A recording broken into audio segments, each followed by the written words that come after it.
I filed for divorce. A poor wife is useless after all. My husband suddenly shocked me with these words. Moreover, while I was away on a business trip, not only did he file for divorce, but he also married his lover.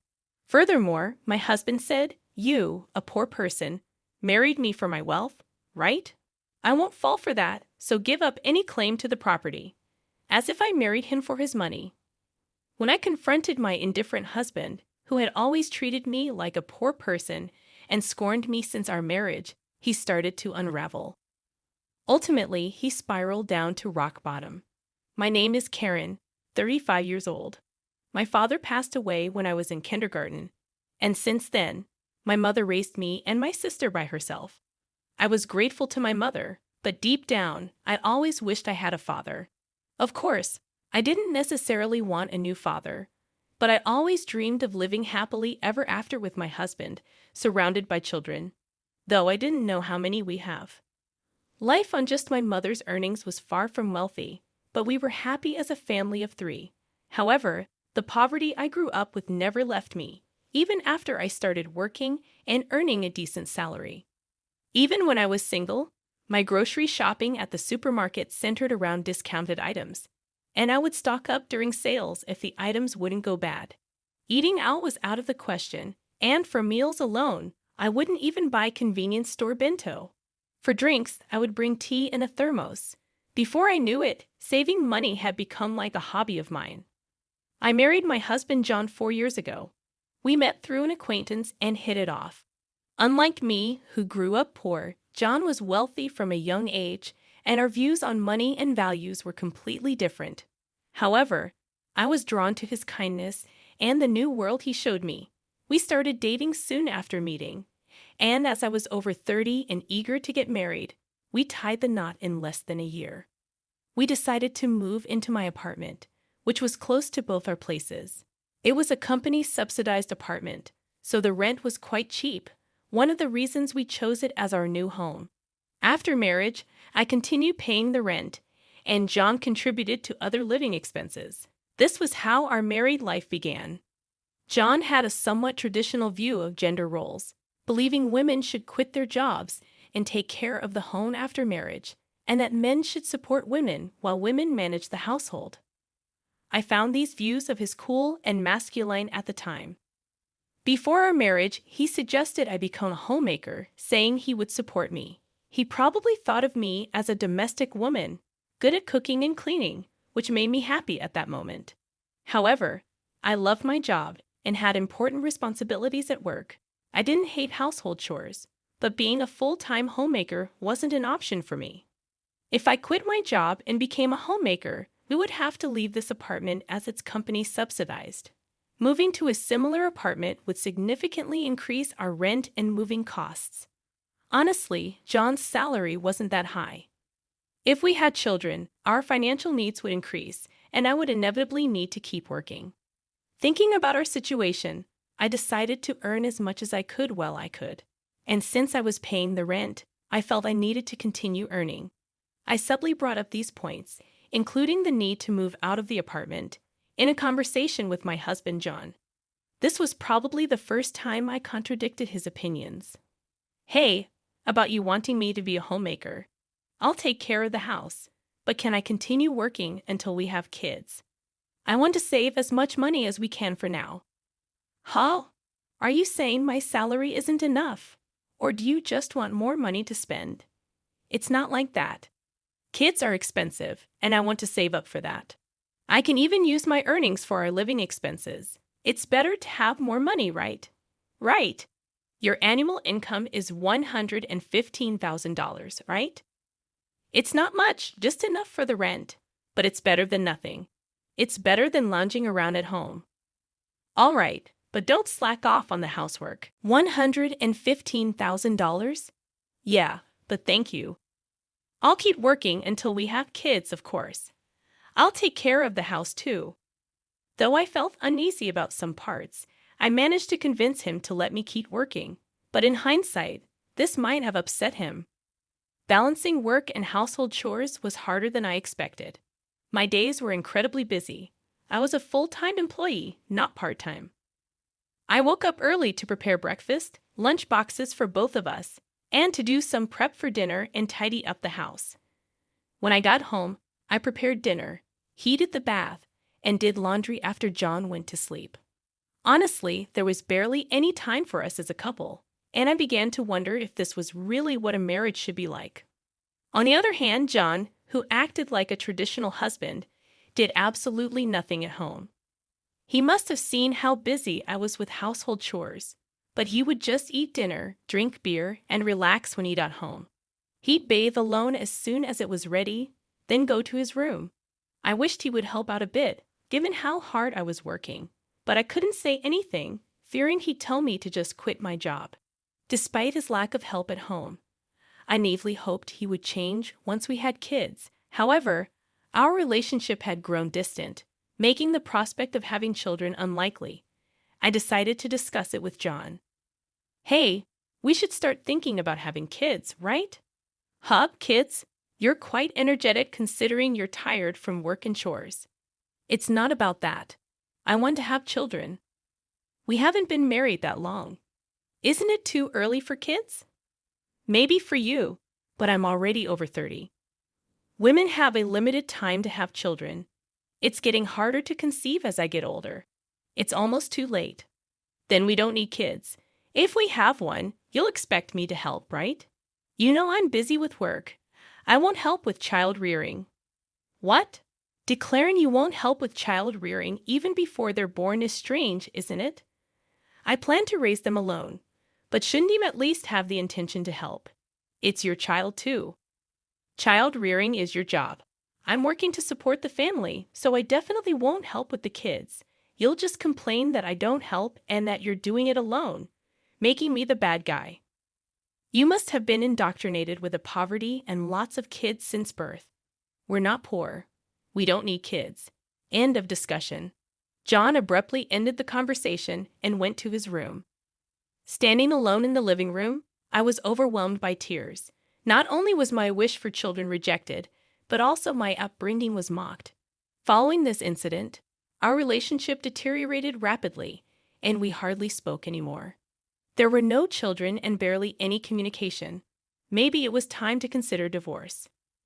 Yet a faint image of my once kind husband lingered in my mind, making me wish we could return to the happy couple we used to be. Since then, I tirelessly juggled work and home responsibilities. I was incredibly busy with various tasks. Eventually, I took on a significant project at work, which meant more business trips and further distance from John. One day, as usual, I told him about an upcoming business trip, but his reaction was unlike any other time. I'll be away on a business trip for about 10 days from tomorrow. Please take care. Another trip. You're always working hard. Take care, even though you must be tired. He unexpectedly said, unlike his usual mocking self. He even said with a smile, wait for a big surprise when you get back. I had given up on him and was resolved to a decision internally. However, his smile shook my resolve. Our wedding anniversary was approaching, and I thought maybe he had a surprise for that. Despite everything, I hoped he might have changed his heart. I even considered rethinking my stance if he had truly changed. However, my faint hope was shattered by a major incident when I returned home 10 days later. I faced the first surprise. The front door wouldn't open. The key didn't fit. As I struggled, John spoke from inside. Karen, right? Surprised? This is the first surprise. I changed the locks, so your key won't work anymore. What do you mean? Why doesn't my key work? Open the door. Why would I let a stranger into my house? I changed the locks. And for your information, we're divorced. That's the second surprise. A poor wife is useless. Divorce? I never signed any papers. How could you even do this? I just forged your signature. I submitted it with a friend's name as a witness. So, you're a stranger now. Got it? Now understood. Then we need to discuss property division, right? Right, property division. I have a document for you to sign, waiving your rights to property division. I thought you'd say, give me property division if you want a divorce. Poor people like you probably saw me as rich. You married me for my wealth, right? I won't fall for that. So, waive your rights to the property. What? I never even thought about property division. I hadn't even considered divorce. So, you'll also waive your rights to property division, right? How much property do you think a poor person like you has? A few thousand in savings at most. I don't need that. I have more assets. So, if anyone is doing the dividing, it would be me giving money to you, not the other way around. Don't you get it? Is that so? Well, that doesn't matter. Let's change the document to reflect mutual renunciation of property rights and make it a public document. I retorted stubbornly. Afterward, John redid the document on his computer, deciding to make it a public document. However, it would be some time before we could submit it. I decided to pack my things and leave the house for the moment. As I was leaving, he scorned me until the end. You are poor. I thought about throwing away your belongings while you were on your trip, but you barely had anything, always wearing the same clothes typical of the poor. The reason my belongings were few at that time was deliberate, part of my plan. The only unexpected thing was John changing the locks without my knowledge. A few days later, as expected, a panicked John called. Karen, what have you done? What do you mean? I haven't done anything. Why are you panicking? I have a lot of questions. First, I was told to leave the apartment. Oh, you were still living there. That's not allowed. It's a new month. You're trespassing. Trespassing? But it's my house. Are you okay? Did you forget that was a company apartment I rented? I was the leaseholder, so naturally, you can't live there anymore. That's ridiculous. How could you do this? I can't believe you didn't know. I'm not the one who should be accused of doing things on my own. Didn't I tell you that you can't just change the locks of a rental apartment? It's my house. I can change the locks if I want. Didn't you listen? It was my lease apartment. Even if you were the leaseholder, the owner is the apartment manager. You can't change the locks without informing them. Is that so? Also, I terminated the lease. While you changed the locks, I was allowed to live there until this month. I was planning to return, but now you've unlawfully altered someone else's property, which could be criminal damage. Wait, why did you terminate it so early? Criminal damage? Is that why the police are at the front door now? I'm too scared to open it. But I calmly replied, so the police did come. Don't worry, it's probably not for trespassing or criminal damage. It's better to talk to them. Why do I know about the police? Because I reported you for filing the divorce papers yourself. It seems like you've committed crimes like forgery and fraudulent use of a private document. Divorce papers can be filed by one person, but only with mutual agreement and personal signatures. Since John forged my signature and the witness, it's obvious that it's a crime. But he seemed unaware of his guilt. I continued pressing further. So the divorce papers you submitted are invalid, and your marriage with Susan can't happen either. How do you know about Susan? Did you think I knew nothing? I had a private detective agency thoroughly investigate your affair with Susan. It was a busy time at work, and coordinating with the agency was tough. Plus, you even held a grand wedding ceremony while I was supposedly on a business trip. Are you okay? Your business trip was a lie. Yes, I took leave from work despite being busy to do some research and prepare documents. I knew about you bringing Susan home. It would have been impossible to gather this evidence while working. After I revealed everything, John was speechless and seemed quite downcast, even over the phone. Then he pleaded with me, "Please don't tell Susan. I'm divorced." Why would I? There's no such fact to tell. Really? Thank you. Are you misunderstanding something? When did you become divorced? That fake divorce paper is invalid, remember? So legally, you're still my husband, not divorced. What? So since you committed adultery, well, legally, my husband, Susan needs to pay compensation. I sent the demand for reparation to her house yesterday by express delivery. She didn't know you were married, right? Then I can't withdraw the claim at this point. I already knew Susan believed John was single, but I deliberately sent the reparation demand. Susan hasn't contacted me yet. So maybe she hasn't received the letter. It should arrive soon. Shouldn't you be on the phone with me when you also have to deal with the police? You're busy. I'll ignore the police. I won't be arrested. I'm going to Susan's house now to get the letter back before she or her family can accept it. He then hung up. He probably went straight to Susan's house to wait for the postman at the front door. I knew it would be futile because the letter was sent as registered mail to Susan only. A few hours later, a dispirited John called me. According to him, there was an incident when the postman arrived. Finally, I'll take that envelope. Who are you? You don't live here, right? I'm practically a resident here since I'm married. I have the right to receive the mail. I see, but I can't give you this envelope. It's registered mail for Susan only. What? Get it to me. Absolutely not. If you're so eager, ask Susan for permission. What's going on here?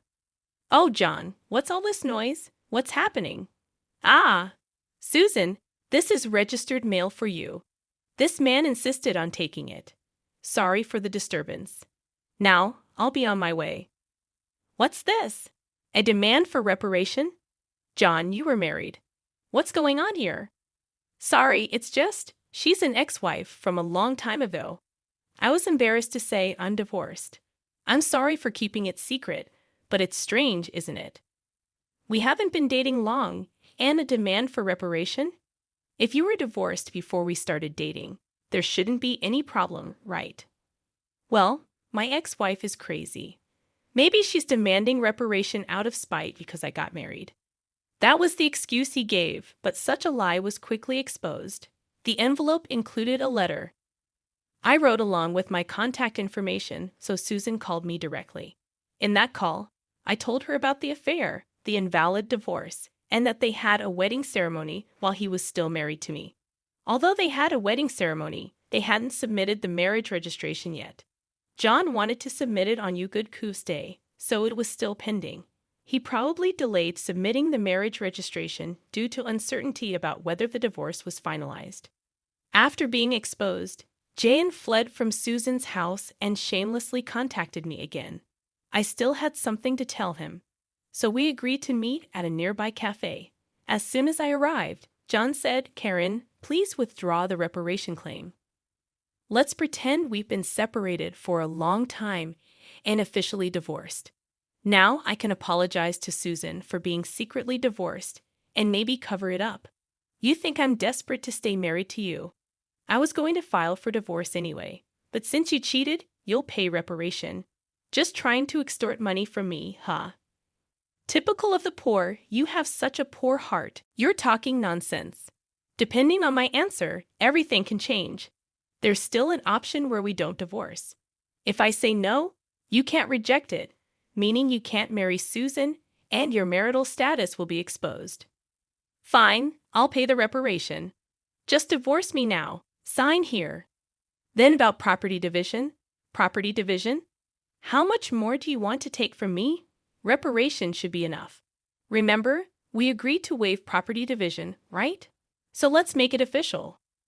All right, you're not as bad as I thought. Thank you. We then went to a public notary, made a public document for reparation and property division, and then to the city hall to submit the divorce papers, finalizing our divorce. Relieved, I exchanged final words with John. Glad we don't have to divide property. What are you saying? I'm the one who benefits from that. By the way, do you even have assets? After paying me reparation, Susan will also claim damages. She mentioned charging you for the wedding expenses. That's impossible. I'm marrying Susan. She can't claim that. We're divorced now, so there should be no problem. Still living in a fantasy. You committed marriage fraud. You had a wedding while still married. You think Susan still believes you. A marriage fraud? That's ridiculous. Susan will believe me. Believe that if you want. I heard from Susan directly. Also, weren't the guests at your wedding paid actors? You still owe them. You knew about that. I haven't paid them yet. What does it matter to you? You could have just taken property division and been better off. That's what I wanted to tell you. Even if we had divided property, you would have benefited more. What are you talking about, poor woman? Your family is poor, and you only make $15,000 a year, right? Even if you got a raise, it would be barely $20,000. You don't have any property. You keep calling me poor, so I thought you might be mistaken. Yes, my salary is indeed $15,000. But you know I work for a foreign company, right? It seems you have no interest in me, but I became a director of the American branch. It's not $115,000 per year, but per month, $155,000 per month. So that's an annual income of $1,860,000. You're still bad with numbers. How do you manage to keep a job? It's $180,000 a year. $180,000? That can't be true. Of course, I haven't had the chance to spend such an amount, so I've been saving it for the future. The savings from before our marriage aren't part of the property division, but there's still a considerable amount since our marriage. So, I could have received half of that in the property division. You were my destiny after all. I'll get the divorce papers corrected. Are you okay? After all the contempt, you think I'd gladly undo the divorce. If you have that much money, you don't need to claim reparation, right? It's just a small amount for you. He who laughs at 1 cent will weep for 1 cent. This reparation is for the mental anguish you caused me. I'd like to claim more, honestly. And since we've made it official, make sure to pay it, even in installments. I'll be penniless. Also, don't go back to that apartment. Your belongings should have been moved to your parents' house by now. You thought I had few belongings, but that was because I had already moved. Most of them were you that indifferent to me? I can't have so little, so I have to go back to my parents' house. They don't know anything yet. Do they? Let me explain. Don't say anything. I've already told them everything. It's only right to explain why we're divorcing. Oh, and your father said, don't ever step over our threshold again, so I have nowhere to go. He collapsed, and I left the cafe. Later, I heard he caused trouble at the police station. Despite my advice, he went back to the apartment. He sat there aimlessly in the empty apartment until the manager called the police, and he was taken away. I'm not sure if it was for obstructing public duties, trespassing, or for the falsified divorce papers. Eventually, his parents took responsibility for him after talking with me and learning about Susan. They decided that apologizing and paying damages to Susan's family came first. They went to Susan's house to apologize, kneeling in front of her family. They settled everything without pressing charges for marriage fraud, even paying for the wedding expenses. I had expected them to sue, so it was disappointing they didn't. So I decided to pursue legal action against him for forging the divorce papers. John offered a settlement, but I didn't withdraw the lawsuit. I didn't want him to think everything could be solved with money. I wanted him to be convicted and understand the gravity of his actions. Even if it cost time and money, I left everything to my lawyer, so it wasn't too burdensome for me. Even though it took time, Jen exposed for his actions, and the marriage fraud at his company couldn't stay there anymore. After being detained by the police and subsequently absent without leave, he was eventually fired. He ended up living at his parents' home, working all day at a relative's construction company. His father took all his earnings, leaving him with no income. I thought his parents wouldn't abandon him, but they were stricter than I expected. They paid my reparation and Susan's compensation, planning to make him work like a horse until he repaid everything. He lived in a shed-like place with no electricity, receiving only $5 per day for food, deducted from his salary. They planned to disown and kick him out once he's repaid everything, a harsh fate after years of hard work. I was offered a position at the head office abroad, so I moved overseas after the divorce was finalized. I worried John might come to me for help or harbor resentment, but the move abroad alleviated those concerns. I thought work would be my partner for a while, but soon I found a new relationship. I'm now dating a foreign executive at our head office, and I'm pregnant with plans to marry soon. I told him everything about my past and my ex-husband, and he's understanding. I'll take maternity leave and plan to return to work later, supported by him. He's enthusiastic about taking paternity leave and co-parenting, showing a different cultural perspective. After being tormented by my ex-husband, I finally feel I'm grasping true happiness and confidence in building the happy family I always dreamed of. Many suffer due to selfish spouses. While divorce isn't always the right choice, enduring silence isn't a virtue. It's important to know that honest discussions can lead to resolutions, and sometimes divorce is a necessary option.